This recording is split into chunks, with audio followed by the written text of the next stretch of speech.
Good afternoon, everybody. Bright lights all over the place, so I can barely see everybody. So thank you for this opportunity. I just want to have the opportunity to say some thank yous and shout outs. First, to the Air Force Sustainment Center Command Team. Chief Rob Schultz is right here in the front row, front table. So shout out for our Command Chief. If you want to talk to a real logistician who's covered the spectrum, but also during his career, focusing on airmen, so the perfect airman mission balance, Command Chief Rob Schultz is that guy. I've known him for almost a decade. So if you can pull him aside, definitely bend his ear as to how turbulent it is working with this Hawkins dude as well. Also, want to say thank you to LOA. I do resemble the remark that General Bell made this morning. If you call Jay Kalin to make inputs about how the symposium should go, you will find yourself on this stage. So thanks, Jay. I appreciate that. Herculean effort to put this all together. And again, just a magnificent symposium. I kind of want to go back in history, and I want to give a shout out to my best Air Force friend and teammate who happens to be the leader of our community, and as General Hurry mentioned, our family. It probably wasn't 5 years ago where this organization was on the brink of probably not being the organization that it is today. And I just want to give a shout out to Lieutenant General Tom Miller for his leadership of LOA. That's something that he doesn't talk about because he's the leader of us all, but Tom's leadership of LOA 5 years ago brought this organization back. So please give General Miller a round of applause.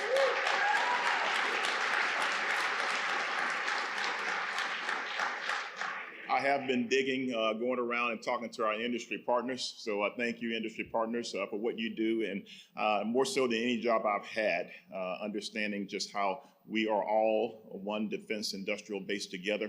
And as we talk about this next fight, it will take us all, and we're all in it together. So thank you to our industry partners. When you have a morning and a day like we've had today, you have actually ascended to the heights of thrilling briefers, folks who are sharing personal stories, just riveting. There has to be an off-ramp back to mediocrity. And from a briefer standpoint, that is me. So if you're expecting to feel like you did this morning, like I felt this morning, probably ain't gonna get that. But I tell you, as we talked about the resiliency panel, had a chance to be a part of the resiliency panel earlier this morning. General Bell, there's nothing more riveting to be able to say that, hey, 2/3 of the nuclear triad, it all starts and hopefully not ends with us. Well, I will argue that the Sustainment Center business is something that is equally important, vitally important, and I hope to compel you to understand that today. Start off with this slide. This is the representation of an organization that just turned 11 years old. Just 1 decade that this organization, born out of, can everybody still hear me? I think I moved away, okay. Born out of a 5-center reorg that I think General Morris talked about yesterday. And this center, and I do want to give a shout out to our past. There are folks in this room who've been a part of other centers pre-AFSC, and they paved the way for this amalgamation of different organizations to come together in an attempt to bring this enterprise closer together to increase its effectiveness. That happened 11 years ago, and what you see here today is 11 years of maturity that I'm very, very proud of. The Air Force Sustainment Center, I am the 5th commander, and I have to give shouts out to those who come before me. When you look at Lieutenant General Bruce Litchfield, you look at General Levy, you look at General Kirkland, my good friend Tom Miller, and me standing here today, I'm standing on their shoulders as we continue to march this organization forward. It is an organization that I think will be the determining factor as to how successful we are at getting after our mission in support of the NDS. And General Litchfield was famous for saying that the size of our Air Force will be determined by the cost of sustainment. As I'll talk about more, this organization touches across the DAF, across the Joint Service, and just very, very fortunate and humbled to serve the 40,000 people in the Air Force Sustainment Center. I was going to say next slide, but I have the clicker. This is our mission. Again, a bold mission providing sustainment and logistics readiness, delivering combat power and the customer is America. We are a joint organization. There are 7 core joint logistics functions. If you look at deployment and distribution, you look at supply, you look at maintenance, logistics services, you look at operational contract support, you look at engineering, you look at health services. This organization is all up in that. And so we are a big L logistics organization. When you look at the core joint functions, take command and control, joint fires, intel, movement and maneuver, sustainment, force protection. Sustainment is a core joint function. So we feel attached to those joint missions, and we are not joint as far as people, but we are part of the joint force, and we're very, very proud of that. So big L mission in support of our values and our way of life. I have a favorite quote, and the quote is that history may not repeat itself, but it often rhymes. And this is just a capture from where we've come. All of the sustainment center bases, if you look at Robbins Hill and Tinker, and the depots that sprang from the interwar period, and there were more than 3 depots back during that time, but the ones that we're focusing on are the ones that are our modern day ALCs. If you think about it, they all broke ground pre-7 December 1941. If you look at Ogden, the groundbreaking was January of 1940. If you look at Robbins, the groundbreaking was September 1941. And Tinker, around the same period. So the idea generation and the indications and warnings of that day were real. We knew what was happening in Europe. We knew that there was a threat of a coastal attack on the United States. So there was an idea to build these massive depots that would serve as the industrial base, and just in case. What's really interesting, and as I think about how long it takes to get a MILCON project through our system to the point where it's actually built and ready to be entered to and operate, I look at what happened at Ogden, where groundbreaking January of 1940, opened a while later. By 1943, the Ogden depot was producing 1 B-24 per day. 1 B-24 per day by 1943. After indications and warnings, after 7 December 1941, in the heart of the war, that's what our nation did. If you go to Robbins, the plan after the groundbreaking in September of 1941, 7 December happens, the plan was to stand up that complex in 30 months. Pretty incredible, but that was the status quo normal plan. After the Pearl Harbor attack, that 30-month plan was compressed to 12 months. And Robbins stood up producing bombers, producing cargo aircraft, P-38s, P-47s, P-51s during the heart of the war. And let's go to Tinker, Building 3001, the center of gravity for bomber aircraft, B-17s, B-24s, B-29s. All that happened in a span of about 5 years. General Brown, our chief of staff, made a comment, I'm not sure whether it was his past AFA, but I was there. He said, we've done this before, and we will do it again.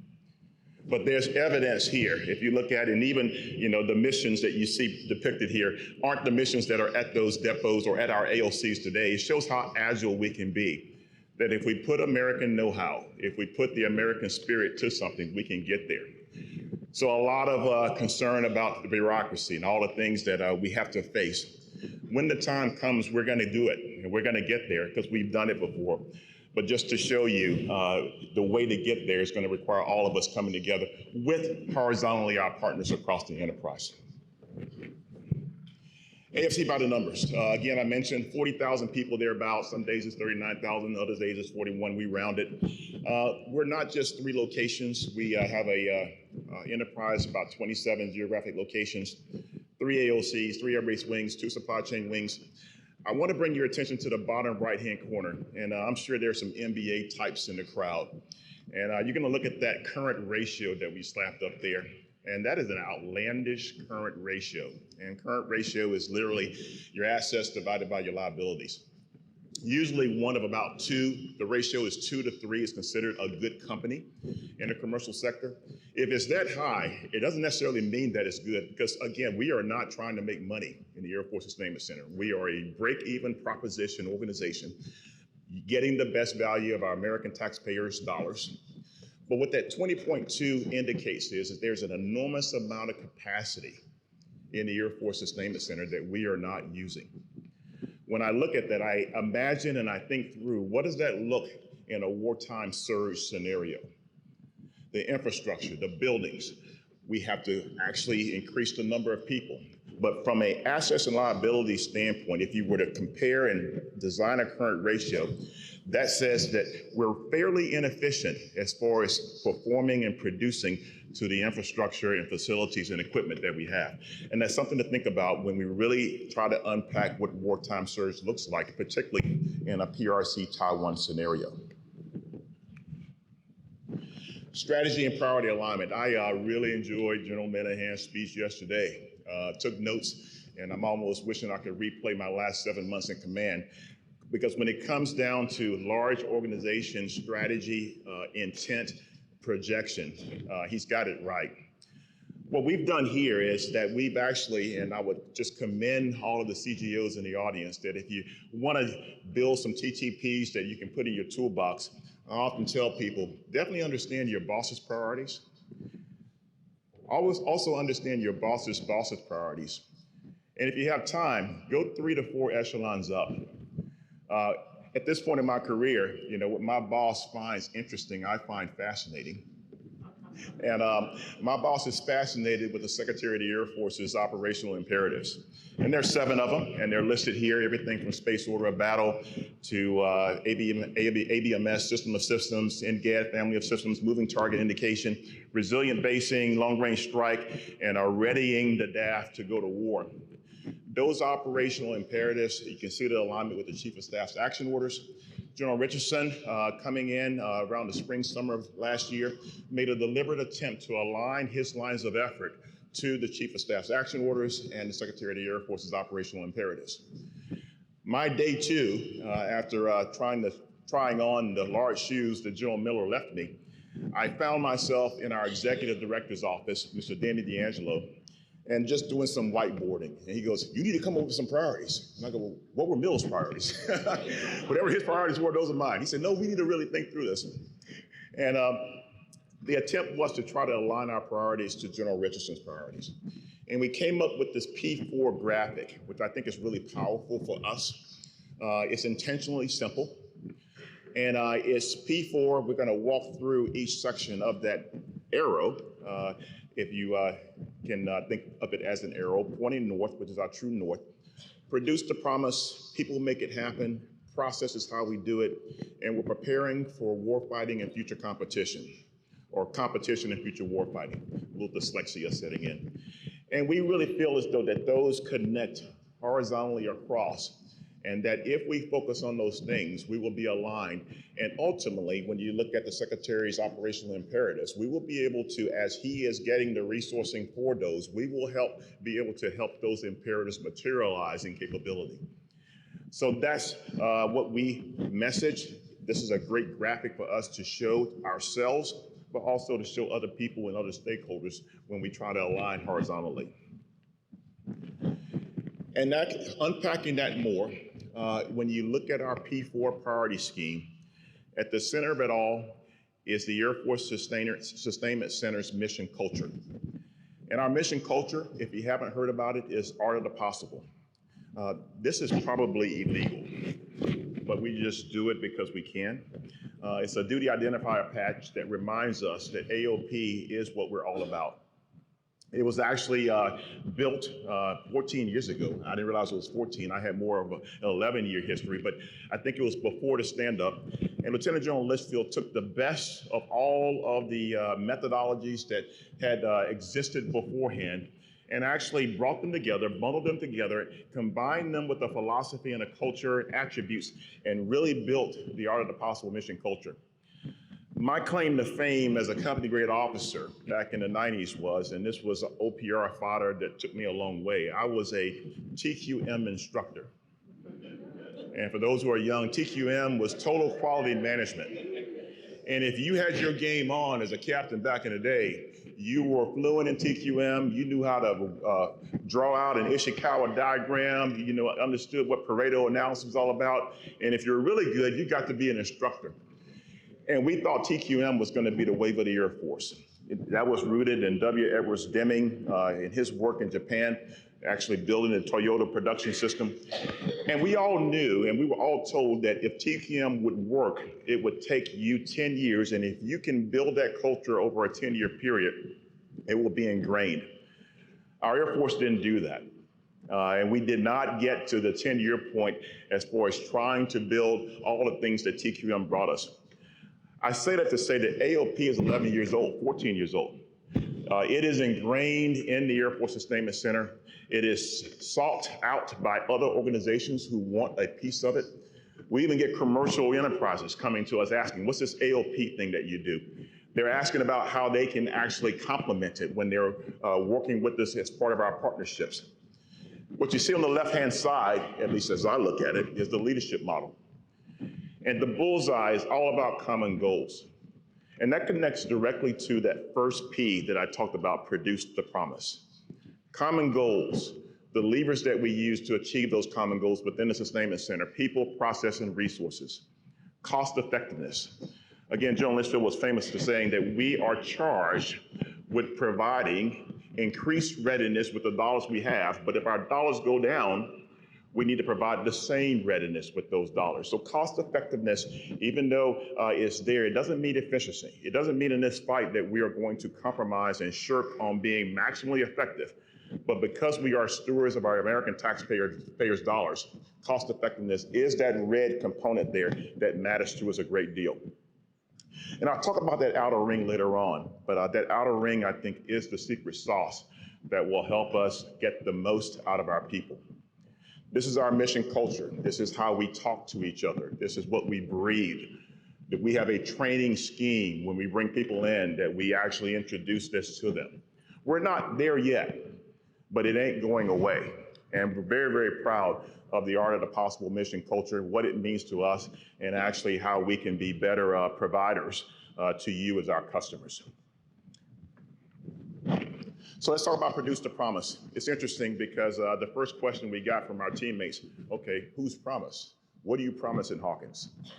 And we would go around, Mr. D'Angelo and I, we would ask 15 people, what do you think the promise that we're producing to? And we literally would get, for every 15 people, we would probably get 10 answers. Some folks would say, hey, our promise is to ourselves. You know, we have a goal, and we have a goal based on how many people we got, and if we meet that goal, we're good. Some people would say our promise is to our program officers. They own the promise. It took a lot of asking for this promise conversation to get to our MASCOM customers, particularly our lead MASCOM customers who actually set requirements that our program officers respond to that eventually get to us. And only maybe 1 out of 15 would say, hey, our real promise is to the combatant commanders who are actually commanding fielded forces who are engaged in contact with the enemy. So a lot of normalization is going on, and I think this is a great priority for us because it stimulates conversation that will help us plan, that will help us assume risk, make risk-informed decisions about how we need to shape ourselves to go after the right thing. And there's no more important time to do that than in this current fight that we're in. I'm intentionally starting here when I talk about produce the promise, because the first thing that most people talk about when they mention the Air Force Sustainment Center are those big, monstrous depots called ALCs at 3 bases. This is the foundational bedrock capability of the Air Force Sustainment Center. It's one of those things where you ask, what would happen if our power projection platforms went away and we didn't have them? Nothing else could exist. I think Colonel Hall Sebring is here. I think Jeff Holland is here, and Colonel Lindsey Droz. Those are our small but mighty wing commanders, smaller rank but mighty in influence, wing commanders who are charged with keeping our power projection platforms vibrant and strong, relevant and effective. I was an Air Base wing commander, and I'm often ashamed I'm admitting this the first time in front of the wing commanders because I'm usually pretty tough on them. But I'm often ashamed as to the level of complexity of my air-based wing and the level of complexity for their air-based wings. Not only do they have a base that they're essentially the mayor of, they have a large industrial operation running on that base constantly. They typically have, as you'll see there, upwards of 54 to 55 mission partners that aren't just garden variety mission partners. Each one of our installation has a combat-coded wing going on operational taskings, responding to contingencies every day. They also have local communities and those equities that they have to balance. Everything from law enforcement, fire protection, you guys know the drill. But these are some of the most complex bases in our Air Force because of all that goes on with an industrial factory on it. I'm starting here because it's the most important thing when it comes to building up this capability that is the sustainment center that enables us to meet our mission. This is the heartbeat, the supply chain. And I would argue it's the most vexing part of our enterprise that keeps me awake at night. When we talk about mission generation under attack, this is what the enemy sees, that if they can get into this center of gravity and disrupt it either through cyber, other means, pandemics, however they can, this will grind our readiness and our ability to project power to a halt. And we actually strive to actually counter those attempts, but also sustain this capability through two organizations. The 448 Supply Chain Management Wing, run by Mr. Steve Gray, headquartered at Tinker Air Force Base. If you look at the supply chain operations reference model, plan, source, make, repair, deliver, return, the repair side, the buy side, all of the exchangeables, not just supporting the aircraft in our depots, but every weapon system across the Air Force, to include weapon systems that aren't necessarily Air Force weapon systems. This is the organization I knew the least about until 10 years ago, and I learned more about every day. If you are interested in serving as a logistician in the Air Force, this is the business that you gotta sink your teeth into, and the earlier, the better. Look at the dollar figures. $56 billion in inventory value, $6 billion as far as budget authority, $433 million in foreign military sales. I didn't appreciate that until a couple of months ago. Very complex organization and a very vulnerable organization if we are trying to escalate and build that surge capacity for the next fight. Colonel Flipper Bakazan is the commander for the 635th Supply Chain Operations Wing. Not an installation commander. All right, SCAL in the house. One person, but a lot of people performing this mission. They are directly and probably the most tactically connected to our warfighters than any other organization in the Sustainment Center on a daily basis. If you look at the locations, if you look at the classes of supply that they manage and provide oversight, when you look at the WRM piece of their portfolio, vehicle maintenance, basic expeditionary airfield resources, they're called bearmen. Any bearmen in the house? If you've not been to Holloman Air Force Base and gone to the 635th Material Maintenance Group, that's a trip worth taking to see what the capability is that's going on there, to understand the innovation, and to understand that they are on call at a moment's notice, not just for contingencies, but also homeland defense missions. Learn from them what they did during the pandemic. They essentially kept our basic military training pipeline going that would have ordinarily seized up if not for their ability to respond and sustain.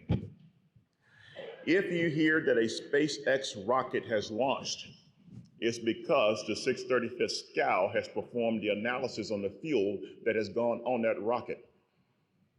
Direct impact across the entire national security establishment, interagency, whole of government, horizontally and vertically, a very, very important wing to our Air Force and our nation. And then there's depot production. I deliberately saved it to last because this doesn't happen if not for the other two capabilities. our base operating support and the power projection platforms, our supply chain enterprise from the supply chain management wing part of it, repair and buy, to the operational aspects of the supply chain operation wing. This chart is meant to show just how glorious and different the depots are. I talked about before that the Sustainment Center stood up to really bring together 3 disparate centers. And no offense to anyone who served as a commander at those legacy centers, but there was a saying that when we had up to 5 in my career, that if you had been to one AOC out of the 5, you'd only been to one AOC out of the 5, because they were just that different. And a lot of that was by design. Those centers also owned program offices, but they had their independent cultures. They also had influences from the local communities that they were located in. The stand-up of the Sustainment Center was to bring those organizations under one command, to build an organizational design to bring similar processes, bureaucracy, bureaucratic processes, culture, so that we could gain efficiency, gain economy to actually produce to a higher level. We still aren't there yet, because the next evolution toward that goal is not so much about organizational design, but it is about building an IT thread, a digital thread that links these organizations together, not just these 3, but the supply chain organizations that I talked about earlier, but also the power projection platforms and all the requirements and infrastructure demands that are on those bases. Anyone here remember ECSS? That's actually a 4-letter word. That's a 4-letter word. We are learning from that experience, and we are valiantly trying to get MROI stood up and going, because that's going to be the solution. If we get it right, that will achieve that effect. If we don't, our responsiveness, our ability to accommodate surge, our ability to bring in our industry partners into allowing our public-private partnerships to thrive and exist, leveraging all of this capability, it's going to compromise us seriously. I'm not offering that as here's a shiny object solution. That is one of my strategic priorities during the small period of time that I serve in this job that I need to move the needle on. The maintenance, repair, and overhaul initiative. Achieving and building a data fabric that actually connects all of our organizations together. That leverages, again, cost-effective solutions, getting the most out of the precious taxpayer dollars that we get, but also economizing processes and all the things that go on independently in these organizations so that we can get the most readiness. So that is a big question mark as to whether we will learn from the ECSS debacle and actually by the end of the decade get MROI up and running, not just for the sustainment enterprise, but to accommodate any audit requirements, financial audits that we need to comply with, but also to extend toward the field. If you'd like to learn more about MRI, and as this ship is being built, we're happy to share that. If you have expertise in building massive IT ecosystems, echoing General Minahan's comment the other day, send me an email. I'm the only Stacey.Hawkins on the global, willing to hear your thoughts. It is a pretty important problem for us to wrap our arms around. People make it happen. I will say that throughout my career, I have always been a people first, mission always type of dude. I've also been around soldiers and people from other services who are shamelessly mission first, people always. It can go both ways. Denny and I decided that for this time in the Sustainment Center's history, produce the promise is our first P. It does not mean that we're not about people. And if you look at the symbology there, we intentionally put people in the middle, people make it happen, and we intentionally flip the triangle to where it fits and it depicts itself as being upside down. I feel that I'm at the bottom of that triangle, serving the people above. And as servant leaders, we can still value people, understand the needs of our people as it pertains to the mission.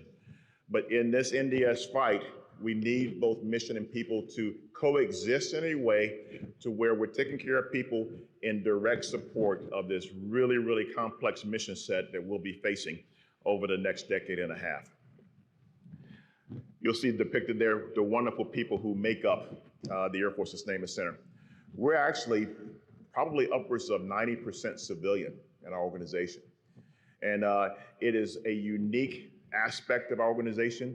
We're a generational organization. The stories that you hear from our people, particularly as you move and we do battlefield circulation, Chief Schultz and I, it's amazing to talk to folks to hear their airman stories, their origin stories, hear their why. I would put them from a patriotic standpoint against anyone in this room wearing the uniform. And the amount of time that they serve, it makes our service look pale in comparison. We have 50-year pins that we give out regularly. We have 40-year pins that we actually push out as a matter of routine. The folks who make up this center and perform this work consider it to be righteous work, noble work, and they directly connect to the mission of preserving our freedoms and values as Americans. Very, very powerful group of folks. The folks in uniform who are in our organization are uniquely special as well. These aren't folks who are necessarily responding to doc statements. As I mentioned before, they're supporting those multiple mission partners at each of our installations. If you're a bearman, you're standing on call, ready to go at a moment's notice, supporting any gift map, GFM, worldwide contingency tasking as it comes. We range from folks who have PhD with postdoc credentials to folks who are just coming out of high school, just looking to start their careers and their lives. One concern that in a very, very good economy, we have to focus increasingly on retention. I think we're a great organization for industry to poach from, because we bring people in, we train them up really quickly, and if we aren't sensitive to their needs and their desire to serve, we can lose them well earlier than what we would like to. So in the future, we'll be focusing on how do we attract, recruit, and retain these glorious, precious airmen with a capital A, so that we can retain our capacity and be able to meet our future mission requirements. We're doing that by actually leveraging government, community, education partnerships across the board. This slide is just to show all the work that goes on, and I will say that our ALC commanders, I think John Evelyn is here, Rick Gibbs wasn't able to make it, and General Jeff King is here. They've done remarkable work. I'm most proud of not the big flagship universities that you see up here. I'm most proud of the small and medium-sized universities that you see in each one of the top squares across the top row. Really impressed with organizations like Catalyst Campus and the work that Ms. Anissa Brown is doing out in Utah. I am seeking to add the Rosie Project to this list. So non-traditional organizations also fit here, as do flagship universities and accredited universities. Also a move afoot, and I'm really, really inspired by this. As the son of two graduates of a historically Black college, we've added Florida A&M University. We've added Fort Valley State, and we're recently about to ink a partnership with Langston University in Oklahoma. It's gonna take all of us to get after this, and whoever we leave out, shame on us.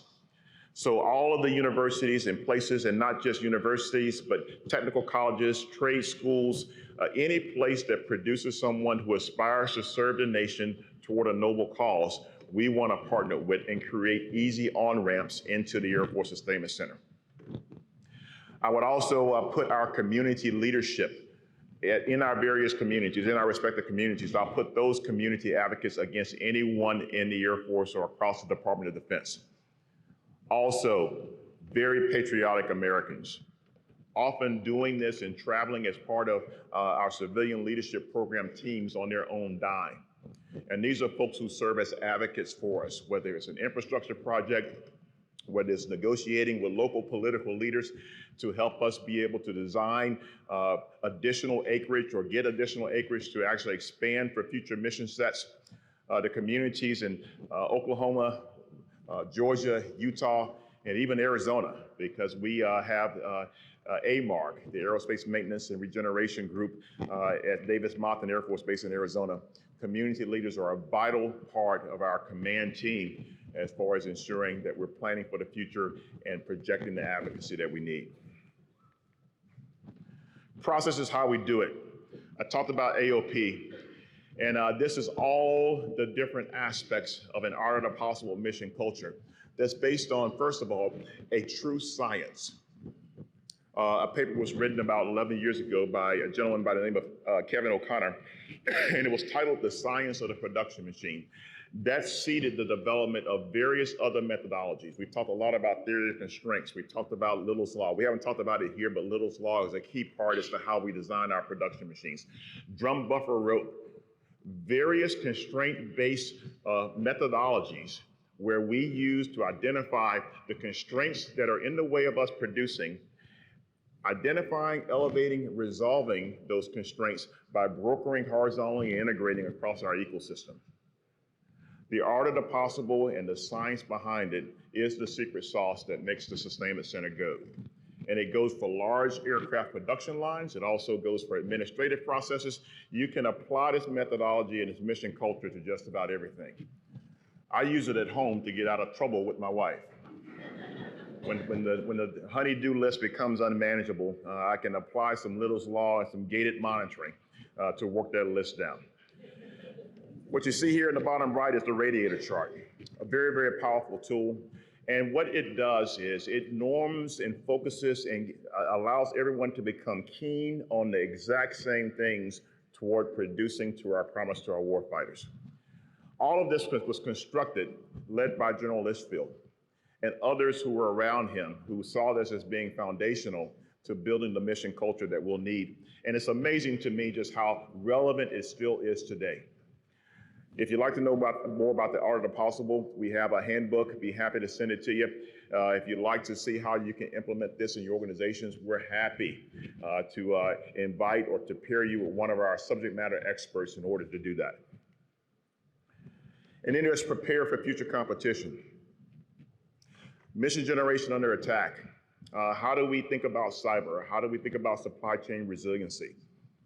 How do we think about global projection? And instead of depots primarily operating on the CONUS, what does it look like if they're moving to the front edge? Well, I'm really running out of time. So preparing for future competition involves how the organic industrial base will be reimagined. I love to talk about VUCA. When I was a kid, moments of VUCA would happen occasionally. Now, I'm often alarmed if we have a day where there's no VUCA. VUCA stands for volatile, uncertain, complex, connected, and ambiguous. We live in an age where VUCA is the norm. And these are our adversaries. They were called Cricket a few years ago, and I thought maybe they had gone from 4 to 2. But as of 2 weeks ago, these adversaries pose a significant threat to our allies, our partners, and our way of life. As we deal with those threats, and this is building on General Bell's briefing earlier today, we are sustaining to support current operations while we are posturing to modernize to actually produce and sustain future weapon systems. All of these weapon systems, in case you didn't know, newsflash, not classified, we are deploying the A-10 on a contingency. My favorite aircraft, but it remains relevant, and it's going to be active on a contingency as of a week ago. Commend 2 bits of reading to you.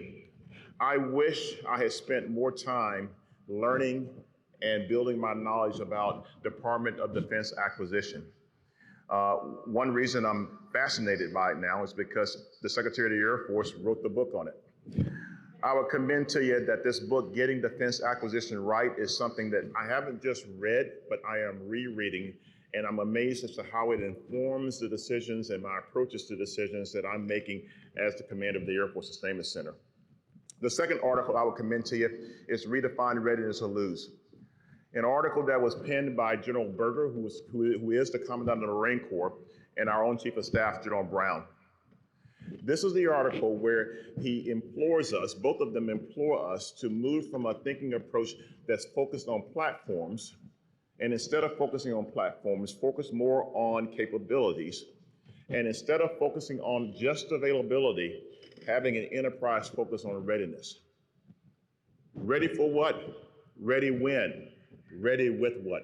We've built an entire framework that those of us who are senior leaders across the enterprise engage our MASHCOMs on called the ROCKER.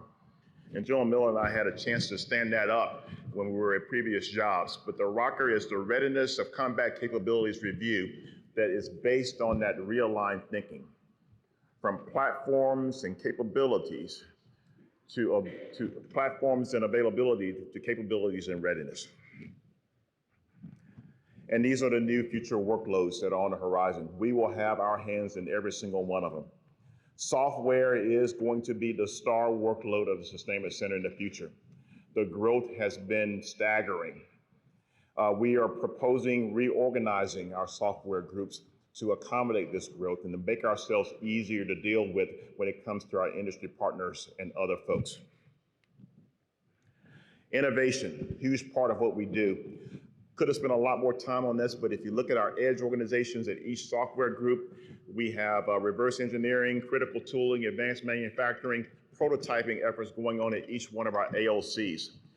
Branded as such, lots of work needs to be done in this area, and it will be done in tandem with our engineers and General Marshall's organization, Lifecycle Management Center, as we work on airworthiness certification so that we can leverage these technologies to be able to have more combat effectiveness when it comes to sustaining our weapon systems in the future fight. And these are some of the other advanced capabilities that we're looking at. All cutting edge stuff, all coordinated in many ways with university partnerships, leveraging the research ecosystem that's in the commercial sector and the university sector, but we're right in the middle of trying to field and present these capabilities. Just a little bit of a tag on leadership. I believe leadership is an endeavor where a person brings people together toward progress. I would commend to you as you move out to command squadrons and groups and flights that you don't view your leadership capability just through your authority that you have been given. I was told by someone that if you're a military officer and you think you're a great leader because you have authority, that's probably not what leadership should be for you. When we talk about mission command and we talk about delegating and we talk about empowering our airmen, our ability to push authority and leadership and empowerment to other people, to understand the risk in doing so, and to be able to trust and build cohesion will be way more important than any set of G-series orders that you're on or any authority that you decide to seize for yourself. I would commend that you rethink your paradigm on leadership absent of just pure authority. We will always need authority in our business because we are a warfighting organization, and orders are given based on authority. But the art of leadership outside of that context will involve your ability to compel, inspire, and motivate people toward the right thing and toward our leaders' intent. Always understand what's important to the people you're working around. And this is kind of getting into a lot of talk about diversity, equity, and inclusion. We all come from different backgrounds, and any person's ability to engage with another person based on where they're at is so important to being able to build and remove the distractions that get in the way of actually executing our warfighting mission. Understand that some folks are motivated by heritage. Other folks are motivated by money. Other folks are motivated by various other things that are listed on this slide. And whatever a person's motivation is, instead of judging them based on that, communicating them based on where they're at and trying to find common ground. That is so important because I think these things, if we don't focus on them, will get in the way of us getting after this next fight. I'll visit the attributes around the outer ring. Teamwork, accountability, respect, transparency, credibility, engagement. I don't talk a lot about diversity, equity, and inclusion programs as the commander of the Air Force Sustainment Center. I support them all. I do emphasize the attributes in that outer ring because I think if we can inspire our teammates to develop and to project and nurture those attributes, we will be diverse, equitable, and inclusive. I would commend to you to build attributes that you focus on and not cleave to cultural programs that I think will probably prove to be difficult to actually inspire true change, particularly when it comes to bringing the differences among us and removing those differences so that we can be more cohesive. And I'll end on this slide. Joan Bell mentioned it earlier. I stand on the shoulders of giants. And as a young lieutenant who didn't have a lot of credible maintenance experience, two leaders came into my life, and we've talked about both of them at LOAs in the past, and we had a wonderful celebration of Major General Marshall Lee Jordan Harris earlier today. My experience with both was not necessarily positive. And I talked to Tanisha today, and I got permission to say this. Both of them, in a very tender way, engaged me and pulled me into their midst to just remind me as to what being an airman was all about. And for me as a first lieutenant, that was, if you're a maintenance officer, you need to be doing maintenance officer things. That advice was tough love, and that advice changed my life. These two Vietnam veterans are icons in our community and in our Air Force. Joe Miller talked earlier that when we came in, Vietnam veterans were people who had been in that theater only 15 years prior. And I tell you, they were wonderful leaders. They are folks who were truth tellers. And in my life, both of these folks in a very short period of time got me on the right track. And I would commend that you use that approach to folks who you mentor as well. It's important to understand, it's important to be nurturing. But again, let's not lose focus as to why we exist and why we are here. And mentoring is a full spectrum endeavor. It's communications, it's listening, it's actively listening, but it's also telling the truth and telling truth to individuals who need to hear it. And that's what these individuals did for me, and I stand on their shoulders. I have definitely violated the time limit, so I don't think that I will take any questions, but I appreciate the opportunity to speak to you today. Please, if you find yourselves in a sustainment center location, let us know. We will find a way to expose you to our business, expose you to what we are all about and how we are postured to support you. Thank y'all, and I appreciate the opportunity to speak to you today. Have a good day.